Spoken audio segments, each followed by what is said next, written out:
Hello friends, आपका स्वागत है हमारे चैनल एवरीडे न्यू में। दोस्तों, रेलवे एएलपी की वैकेंसी में एक बड़ा खुलासा हुआ है। जी हां दोस्तों, जो एएलपी की 2024 वाली भर्ती आई है, सिर्फ और सिर्फ दोस्तों एएलपी की मात्र 25% के आसपास वैकेंसी है जो कि इस भर्ती में दी गई है। एक और नोटिफिकेशन दोस्तों एएलपी के पोस्ट पे आया है, 512 पोस्ट पे एक भर्ती निकाली गई है। इसी से दोस्तों यहाँ पे सारा कुछ क्लियर हो चुका है। तो आइए पूरी अपडेट को देखते हैं और इसी वीडियो में बात करने वाले हैं कि क्या असिस्टेंट लोको पायलट की 2024 वाली जो भर्ती आई है, इसमें फ्यूचर में वैकेंसी बढ़ेगी या फिर नहीं बढ़ेगी, कितने चांसेस है और कितनी तक वैकेंसी बढ़ सकती है। तो आइए एक एक करके सारे अपडेट को देख लेते हैं। इससे पहले जो लोग चैनल पर नए हैं वो जल्द से जल्द चैनल को सब्सक्राइब करके बेल बटन जरूर दबा दीजिएगा रेलवे भर्ती की पल पल की अपडेट के लिए।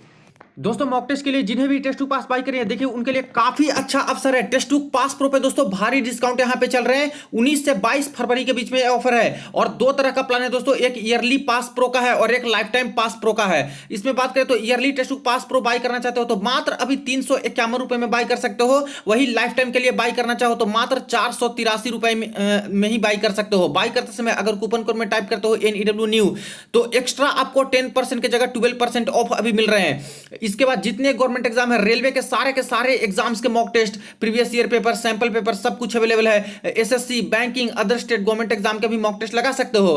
तो वीडियो के डिस्क्रिप्शन बॉक्स में लिंक मिल जाएंगे, वहां से चेक करिएगा और चाहो तो इस ऑफर का फायदा आप लोग उठा सकते हो। दोस्तों, आप लोग बाय करके मॉक टेस्ट लगा सकते हो।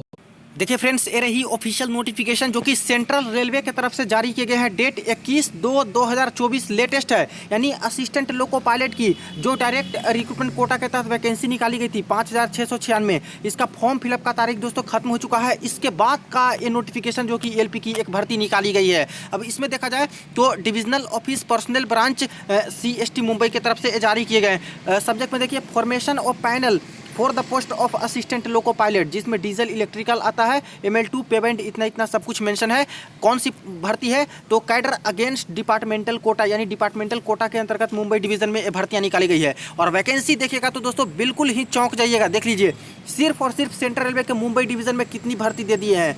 इन order to fill 512 vacancies, general के 383, SC के 91, ST के 38। देख लीजिए 512 एएलपी की वैकेंसी दोस्तों दे दी गई है इस प्रमोशनल कोटे के तहत सिर्फ मुंबई डिवीजन के अंतर्गत। यानी कि total central railway Mumbai zone से जो यहाँ पे RRB मुंबई जोन से वैकेंसी है दोस्तों वो 550 के करीब ही है डायरेक्ट रिक्रूटमेंट कोटा में। और यहाँ पे तो सिर्फ मुंबई डिवीजन में ही 512 वैकेंसी एएलपी की दे दी गई है। ये डिपार्टमेंटल है, मैं फिर से क्लियर कर दूँ, नॉर्मल छात्र के लिए नहीं है। लेकिन फ्रेंड्स यहाँ पे देखेंगे कि आखिर ये सारी जो भर्तियाँ हो रही है इतने पोस्ट पे क्यों हो रही है और कौन से रूल से रेलवे करा रही है। क्योंकि कुछ दिन पहले मैंने आपको अपडेट दिया था कि चेन्नई डिवीजन से, साउदर्न रेलवे चेन्नई डिवीजन से टोटल 174 पोस्ट पे दोस्तों एएलपी की एक नई भर्ती निकाली गई, वो भी प्रमोशनल कोटे की भर्ती थी।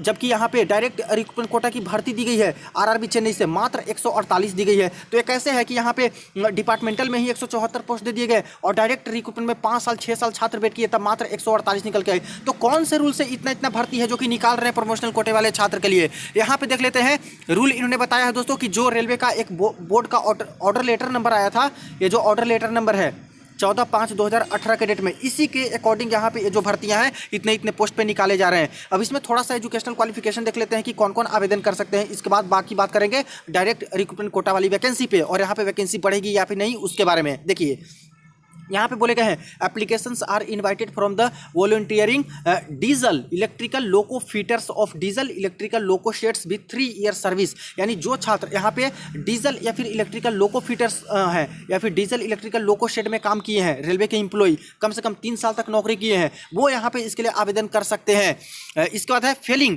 विच diesel electrical loco fitters will with less than 3 year service but total service of 6 years. अगर ये जिनके पास नहीं है क्वालिफिकेशन तो जो यहाँ पे डीजल इलेक्ट्रिकल लोको फिटर्स के अंतर्गत काम किए हैं 6 साल का लगातार सर्विस, वो भी यहाँ पे बिल्कुल एलिजिबल हो जाएंगे। इसके बाद देखिए डीजल इलेक्ट्रिकल लोको एस्ट वाइल ग्रुप डी स्टाफ, यानी जो ग्रुप डी के भी स्टाफ हैं असिस्टेंट डीजल असिस्टेंट इलेक्ट्रिकल लोको के अंतर्गत डीजल इलेक्ट्रिकल लोको वाले जो होते हैं ग्रुप डी के 1800 ग्रेड पे में, वो भी यहाँ पे कहाँ काम किए हैं तो जो डेमू में काम किए हैं, जो ईएमयू में काम किए हैं और जो मेमू में काम किए हैं शेड्स में with A total service of 6 year और कम से कम 6 साल की नौकरी ये कर चुके हैं, ये भी बिल्कुल एलिजिबल हो जाएंगे और यहाँ पे एएलपी बनने का बहुत अच्छा इनके पास मौका है। इसी तरह से बोले हैं कि जो एक्ट अप्रेंटिसशिप किए हैं या फिर जो यहाँ पे इलेक्ट्रिकल में मैकेनिकल मैकेनिकल में या फिर इलेक्ट्रॉनिक्स में, ये सब ट्रेड में, या फिर दोस्तों क्या है ITI है या फिर डिप्लोमा है, तो ऐसे छात्र हैं जो कि यहाँ पे आवेदन कर सकते हैं। और कम से कम 35 साल एज लिमिट रखा गया है और SC ST के लिए 40 साल का एज लिमिट यहाँ पे रखा गया है। मेडिकल स्टैंडर्ड एवं जो है यहाँ पे मांगा जाता है और बाकी सारी चीज़ें हैं। एग्जाम होगा, एक रिटन टेस्ट होगा, इसके बाद मेडिकल टेस्ट होगा, इससे पहले साइको टेस्ट होगा, इसके बाद ट्रेनिंग और सब कुछ पे भेजा जाएगा। तो ये सारी चीज़ें हैं। अब बात करते हैं कि इतना भर्ती रेलवे निकाल कैसे रही है, जबकि डायरेक्ट रिक्रूटमेंट कोटा में ही इतना कम वैकेंसी क्यों निकाली है। तो देख लेते हैं कि ये ऑर्डर क्या कहता था मिनिस्ट्री ऑफ रेलवे का। तो देखिए फ्रेंड्स, ये था रेलवे मंत्रालय का ऑर्डर जो कि यहाँ पे मई 14, 2018 को जारी किया था। सेम टू सेम यहाँ पे सर्कुलर नंबर भी मेंशन है और यहाँ पे सब्जेक्ट में था allowing staff of technicians category in grade pay ₹1800 working in EMU, demo and memo sheds to volunteer for selection against 50% quota of ALP। यानी ALP की वैकेंसी है दोस्तों, उसके 50% कोटा वाली वैकेंसी है, जो कि जो EMU, डेमो और मेमो में काम किए हैं उन टेक्नीशियंस वाले या फिर ग्रुप डी वाले अभ्यर्थी हैं जो रेलवे के एम्प्लॉय हैं, उनको यहाँ पे मिल जाएगा ये पोस्ट, यानी कि वो प्रमोशन से जा सकते हैं। ये रूल था। और इसमें बोले गए थे कि the national federation of Indian railway NFIR है जो कि यहाँ पे इशू को रेज किया था और ये डिमांड किया था कि जो यहाँ पे टेक्नीशियन कैटेगरी वाले हैं जो EMU, डेमो और मेमो में काम किए हैं शेड्स के अंतर्गत, उनको 50% कोटा की वैकेंसी LP की है जो कि दे देनी चाहिए। और रेलवे ने इसको गहन से अध्ययन किया, सारा कुछ यहाँ पे कंसीडर किया और इस बात को मान लिया और यही बोले कि EMU, डेमो, मेमो में जो यहाँ पे वर्किंग किए हैं 6 साल तक ग्रुप डी वाले या फिर 3 साल तक टेक्नीशियंस वाले सेट्स में, वो चाहें तो यहाँ पे 50% कोटा के तहत ALP में यहाँ पे जा सकते हैं। और जो कि यहाँ पे और भी चीज़ें बोली गई है कि IRA में जो वॉल्यूम 1 में है, इंडिया रेलवे एम्प्लॉयमेंट मैनुअल में, उसके अकॉर्डिंग आप लोग देख सकते हो। अब इस मैनुअल में क्या क्या लिखा है तो साफ साफ मेंशन किया गया है कि जो यहाँ पे ट्रांसपोर्टेशन पावर डिपार्टमेंट के अंतर्गत जैसे असिस्टेंट लोको पायलट पे लेवल 2 के अंतर्गत जाना चाहते हैं तो कौन कौन छात्र हैं। तो पहले तो बोला गया कि 50% जो है वो यहाँ पे डायरेक्ट लिए जाएंगे, जो वॉलंटियरिंग, डीजल, इलेक्ट्रिकल, लोको फिटर, यहाँ पे जो आप लोगों ने देखा वही सारे चीज़ें दिए गए हैं, या फिर जो टेक्नीशियन से 3 साल में वर्क किए हैं, या फिर जो 6 साल का यहाँ पे ग्रुप डी में काम किए हैं EMU, डेमो, मेमो में शेड्स के अंतर्गत, वो यहाँ पे बिल्कुल एलिजिबल हैं। ITI या फिर डिप्लोमा या फिर BTech या फिर जो डिप्लोमा किए हुए हैं या फिर एक अप्रेंटिसशिप किए हैं वो यहाँ पे एलिजिबल है। 35 साल 40 साल एज लिमिट होगा। तो यही रूल था फ्रेंड्स देखिए, जो कि यहाँ पे 14/5/2018 के डेट में जारी किए गए थे और इसी रूल के अकॉर्डिंग लगातार इतने पोस्ट पे प्रमोशनल कोटे के तहत ये लोग भर्तियां यहाँ पे निकाल रहे हैं। यानी कह ले तो साफ साफ मेंशन था कि ये जो भर्तियां निकाली जाएगी वो दोस्तों डायरेक्ट यहाँ पे 50% ALP की जितनी वैकेंसी रहेगी उतना कोटा पे भर्तियां निकाली जाएगी और इसीलिए इतना भर के यहाँ पे वैकेंसी प्रमोशनल कोटा पे निकाल रहे हैं।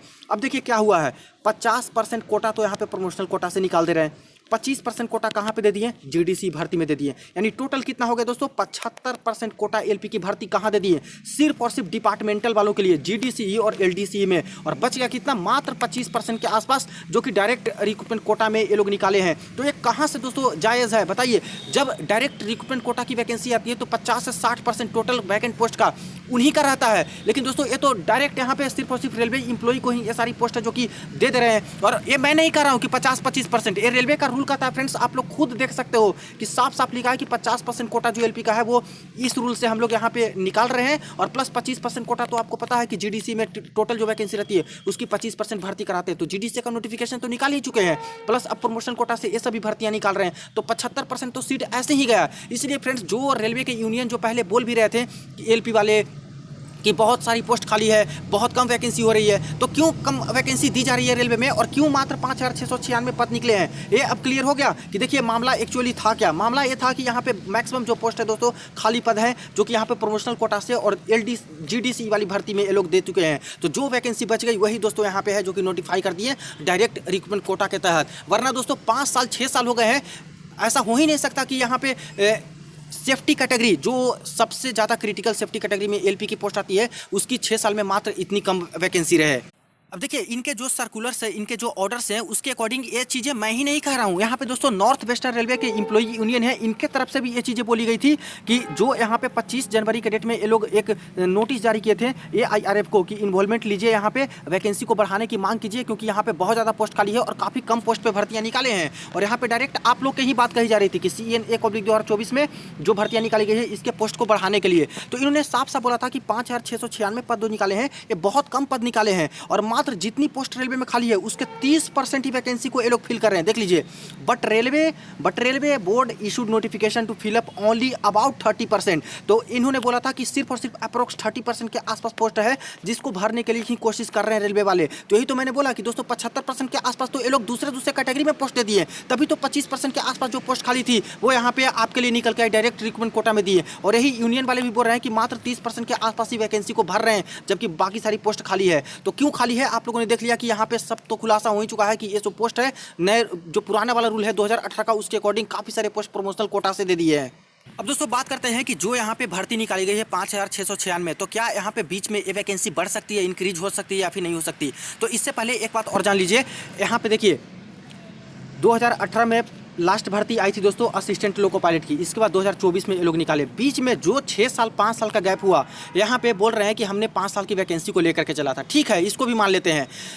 तो 2018 का ये रूल है दोस्तों कि 50% कोटा एलपी के वैकेंसी को ईएमयू, डेमू और मेमू में शेड में काम किए हैं उनको देना है। तो 2018 से यहाँ पे क्या रेस्ट्रिक्शन थी कि जितनी पोस्ट खाली थी उसमें 50% आप लोग इनके निकालते जाते हैं। कम से कम डायरेक्ट रिक्रूटमेंट कोटा से आप लोग भर्ती नहीं दे रहे थे, 2020 में नहीं निकाला, 20 में नहीं निकाला, 21 में नहीं निकाला, 22 में नहीं निकाला, 23 में नहीं निकाला।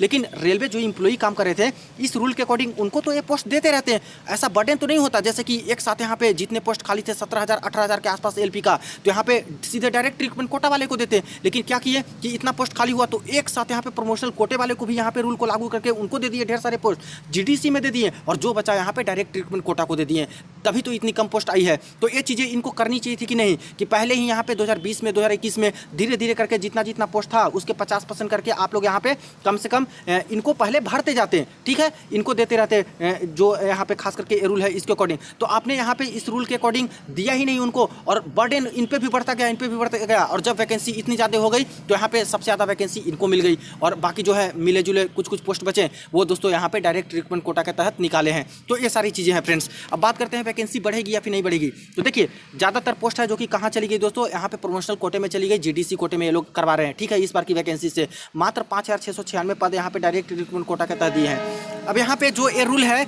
ये खास करके 50% प्रमोशनल कोटा से, इसमें दोस्तों देखिएगा कि कहीं पे एक क्लैरिफिकेशन नहीं लिखा गया है कि अगर जो सीट यहाँ पे खाली रहती है, मान लेते हैं कि रेलवे एम्प्लॉय नहीं मिले जो यहाँ पे काम करते हैं ईएमयू में, डेमू में, मेमू शेड्स में, तो इनके लिए भी तो एग्जाम होगा, इनके लिए भी तो साइको टेस्ट होगा, इनके लिए भी तो मेरिट बनाई जाएगी, इवन मेडिकल मांगा जाएगा, तभी तो इनका सिलेक्शन होगा। तो अगर ये सीटें नहीं भरती है, जो 512 पोस्ट निकाले हैं मुंबई वाले, अगर 512 की नहीं भरी, मान लेते हैं 400 भरी और 112 बच गई, तो ये जो 112 बची ये किन्हें मिलेगी, इसका क्लैरिफिकेशन नहीं दिया इन्होंने। अगर यहीं पे दे देते क्लैरिफिकेशन कि हाँ ये सीटें हैं जो कि यहाँ पे डायरेक्ट रिक्रूटमेंट कोटा में ऐड कर देंगे, तो चलिए एक होप रहती कि ये सीटें हैं जो कि डायरेक्ट रिक्रूटमेंट कोटा में मिलेगी। हालांकि देखिए जो सीटें यहाँ पे बचेगी दोस्तों, वो यहाँ पे हो सकता है कि बीच में जैसे बोले हैं, खास करके जो रेलवे के बड़े बड़े अधिकारी है आए हुए थे और टीचर से जो वार्तालाप हुआ था दोस्तों वैकेंसी को बढ़ाने के रिगार्डिंग, उसमें साफ साफ बोले थे कि अभी हम लोग बीच में एक बार और वैकेंसी को रिव्यू करेंगे, और रिव्यू करने के बाद अगर बीच में हमें लगता है CBT 1 के बाद, चाहे CBT 2 के बाद, या फिर DB तक भी हमें लगता है कि वैकेंसी को बढ़ाया जाना चाहिए, कुछ इंडेंट हमें एक्स्ट्रा मिले हैं, तो हम लोग वैकेंसी को बढ़ा देंगे, लेकिन अभी हम लोग बिल्कुल भी नहीं बढ़ाएंगे। तो हाथ खड़े कर दिए थे, और हाथ खड़े करने का यही कारण था कि ये लोग तो वैकेंसी को पुराने रूल के अकॉर्डिंग यहाँ पे 50% इधर दे दिए, 25% GDC में दे दिए, तो बचा क्या, तो जो बचा उसी को तो डायरेक्ट रिक्रूटमेंट कोटा के तहत निकाले थे। तो वैकेंसी ही एक तरह से थी, लेकिन ज़्यादातर उधर दे दिया वैकेंसी, तो वैकेंसी बची वही यहाँ पे डायरेक्ट रिक्रूटमेंट कोटा में मिली है।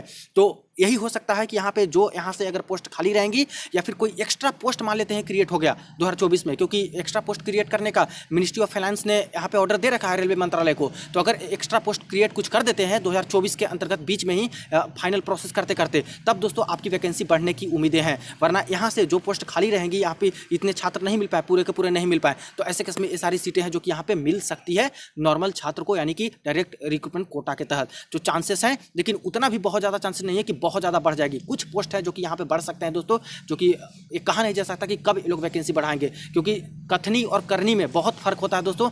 कहते तो कुछ और है, करते कुछ और है। तो देखने वाली बात हुई कि वैकेंसी आगे बढ़ती या फिर नहीं बढ़ती है, लेकिन एक तो पूरा तरह से आप लोग क्लियर हो ही गया कि क्यों वैकेंसी इतनी कम दी गई है। ये सब कुछ अब किसी से छुपा हुआ नहीं है। तो इसके ऊपर दोस्तों आपको क्या कहना है जरूर कमेंट सेक्शन में बताइएगा। वीडियो को ज़्यादा दोस्तों के साथ आप लोग जरूर शेयर कर दीजिएगा। चलिए मिलते हैं नेक्स्ट वीडियो में, नेक्स्ट अपडेट में।